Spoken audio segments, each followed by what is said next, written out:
Letter 20. On practicing what you preach.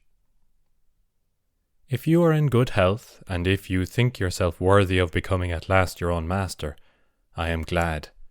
For the credit will be mine, if I can drag you from the floods in which you are being buffeted without hope of emerging. This, however, my dear Lucilius, I ask and beg of you, on your part, that you let wisdom sink into your soul and test your progress, not by mere speech or writings, but by your stoutness of heart and decrease of desire. Prove your words by your deeds. Far different is the purpose of those who are speech-making and trying to win the approbation of a throng of hearers. Far different that of those who allure the ears of young men and idlers by many-sided or fluent argumentation. Philosophy teaches us to act, not to speak. It exacts of every man that he should live in accordance with his own standards, that his life should not be out of harmony with his words, and that, further, his inner life should be of one hue, and not out of harmony with all his activities. This, I say, is the highest duty and the highest proof of wisdom, that deed and word should be in accord, that a man should be equal to himself under all conditions, and always the same. But, you reply, who can maintain this standard? Very few, to be sure, but there are some. It is indeed a hard undertaking, and I do not say that the philosopher can always keep the same pace, but he can always travel the same path. Observe yourself, then, and see whether your dress and your house are inconsistent, whether you treat yourself lavishly and your family meanly, whether you eat frugal dinners and yet build luxurious houses. You should lay hold, once for all, upon a single norm to live by, and should regulate your whole life according to this norm. Some men restrict themselves at home, but strut with swelling port before the public. Such discordance is a fault, and it indicates a wavering mind which cannot yet keep its balance. And I can tell you, further, whence arise this unsteadiness and disagreement of action and purpose. It is because no man resolves upon what he wishes, and, even if he has done so, he does not persist in it, but jumps the track. Not only does he change, but he returns and slips back to the conduct which he has abandoned and abjured. Therefore, to admit the ancient definitions of wisdom, and to include the whole manner of human life, I can be satisfied with the following. What is wisdom? Always desiring the same things, and always refusing the same things. You may be excused from adding this little proviso, that what you wish should be right, since no man can always be satisfied with the same thing unless it is right. For this reason, men do not know what they wish, except at the actual moment of wishing. No man decided once and for all to desire or to refuse. Judgment varies from day to day, and changes to the opposite, making many a man pass his life in a kind of game. Press on, therefore, as you have begun. Perhaps you will be led to perfection, or to a point which you alone understand is still short of perfection. But what, you say, will become of my crowded household without a household income? If you stop supporting that crowd, it will support itself.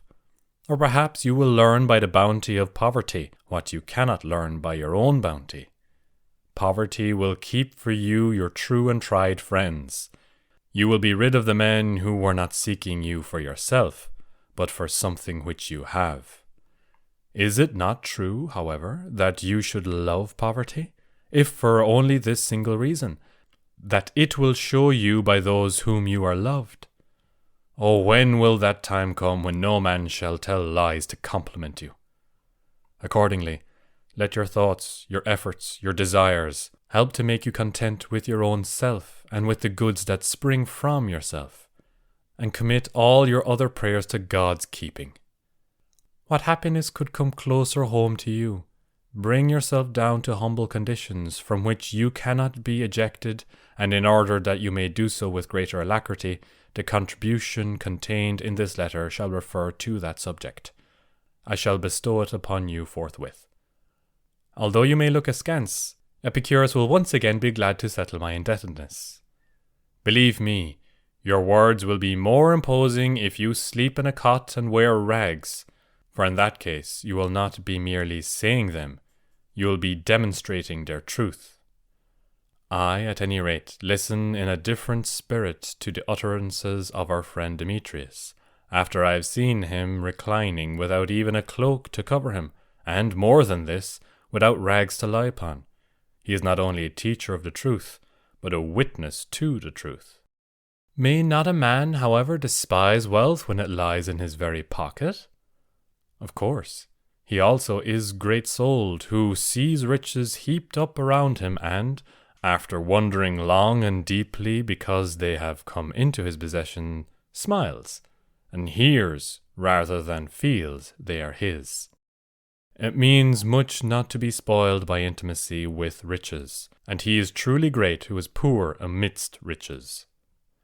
Yes, but I do not know, you say, how the man you speak of will endure poverty if he falls into it suddenly. Nor do I, Epicurus, know whether the poor man you speak of will despise riches should he suddenly fall into them.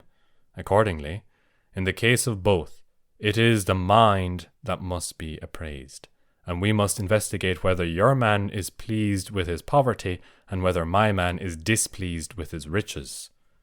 Otherwise, the cot-bed and the rags are slight proof of his good intentions, if it has not been made clear that the person concerned endures the trial not from necessity, but from preference. It is the mark, however, of a noble spirit not to participate oneself to such things on the grounds that they are better, but to practice them on the ground that they are thus easy to endure. And they are easy to endure, Lucilius. When, however, you come to them after long rehearsal, they are even pleasant, for they contain a sense of freedom from care, and without this nothing is pleasant. I hold it essential, therefore, to do as I have told you in a letter that great men have often done, to reserve a few days in which we may prepare ourselves for real poverty, by means of fancied poverty. There is all the more reason for doing this, because we have been steeped in luxury, and regard all duties as hard and onerous. Rather let the soul be roused from its sleep, and be prodded, and let it be reminded that nature has prescribed very little for us. No man is born rich. Every man, when he first sees light, is condemned to be content with milk and rags. Such is our beginning, and yet kingdoms are all too small for us. Farewell.